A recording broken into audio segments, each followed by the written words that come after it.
प्रशिक्षण केंद्रात भावी पोलिसांचीच लूट 9व्या 17च्या बॅचमधील प्रकाराने खळबळ। तुर्ची तालुका तासगाव येथील पोलीस प्रशिक्षण केंद्रात प्रशिक्षकांनीच भावी पोलिसांची लूट केल्याचा प्रकार उघडकीस आला। प्रशिक्षणार्थींची पिळवणूक करून त्यांच्याकडून वेळोवेळी सक्तीने 1000 व 2000 रुपये गोळा करून लाखो रुपयांचा डल्ला मारण्याचे काम प्रशिक्षण केंद्रातील काही प्रशिक्षकांनी केले आहे। त्यांच्या विरोधामध्ये तक्रार होती, त्या सर्वांच्या बदल्या केल्या आहेत। मात्र ही कारवाई रेकॉर्डवर न आणता गुलदस्त्यात ठेवून ही बदली नियमानुसार झाल्याचे दाखवण्यात आले। तत्कालीन गृहमंत्री आर पाटील यांच्या प्रयत्नातून 2008 साली तुर्ची येथे अधिकाऱ्यांसाठी पोलीस प्रशिक्षण केंद्र सुरू झाले। या केंद्रातून सुरुवातीला अधिकाऱ्यांच्या 2 बॅच प्रशिक्षण घेऊन बाहेर पडल्या।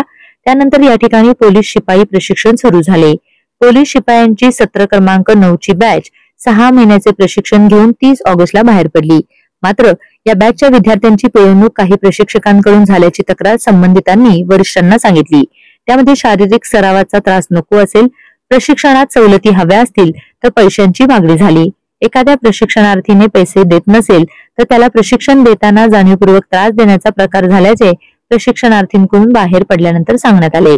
याबाबतची तक्रार आल्यानंतर सहभागी 4 ते 5 प्रशिक्षकांनी प्रशिक्षण केंद्रातील सेवा खंडित करून त्यांच्या मूळ नियुक्तीच्या ठिकाणी त्यांना पाठवण्यात आले।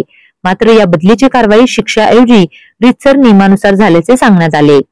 प्रत्यक्षात प्रशिक्षणार्थींची लूट झालेली असताना याबाबत जाहीर वाच्यता झाली नाही। मात्र पोलिसांना प्रशिक्षण देणाऱ्या ज्ञान मंदिरातच प्रशिक्षकांकडूनच होत असलेल्या लुटीमुळे पोलीस खात्यात दबक्या आवाजात चर्चा सुरू आहे।